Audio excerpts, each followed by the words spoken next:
Et c'est dire que l'homme, qui est si intelligent et si évolué, eh bien aujourd'hui, il pourrait étendre son cercle de compassion effectivement aux autres êtres vivants.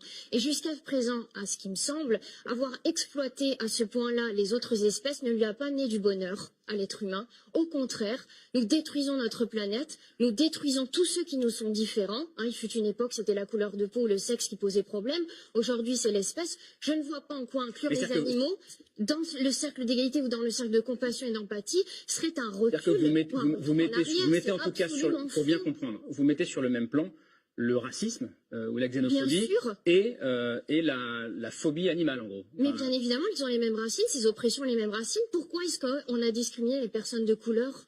Pourquoi à la base? Parce qu'elles étaient différentes et on a transformé la différence en une source d'inégalité. Ouais, et c'est ce qu'on fait exactement, on reproduit exactement aujourd'hui le même processus avec les animaux. On a fait la même chose avec les femmes, sous prétexte qu'elles étaient d'un autre sexe, eh bien on les dominait. C'est exactement la même chose. Alors certes, là on parle toujours d'être humain, mais aujourd'hui, à ce stade d'évolution de l'homme, de l'être humain, justement, ne peut pas-il regarder les autres espèces autrement, différemment que des êtres dominés, des êtres qui doivent lui servir à quelque chose? Ce sont des individus, les animaux, et il faut le dire. Luc, rapidement. Est-ce que ce n'est pas contre-productif, vos actions extrêmement radicales, très violentes, qui vous mettent en fait l'opinion publique à dos?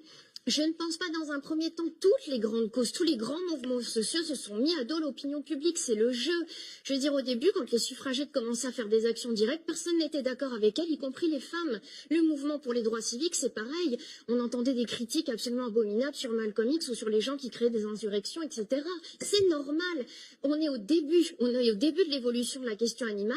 Il faut frapper fort pour frapper l'opinion publique et pour leur faire comprendre que ce n'est pas une occupation du week-end, qu'on parle d'individus qui sont exploités, que ça ne sert ni les êtres humains ni les animaux, et qu'il est temps de passer et de faire émerger ça comme quelque chose d'important. Donc je pense que c'est nécessaire. Merci Tiffaine Lagarde d'être venue sur ce plateau. C'est en tout cas un débat philosophique passionnant.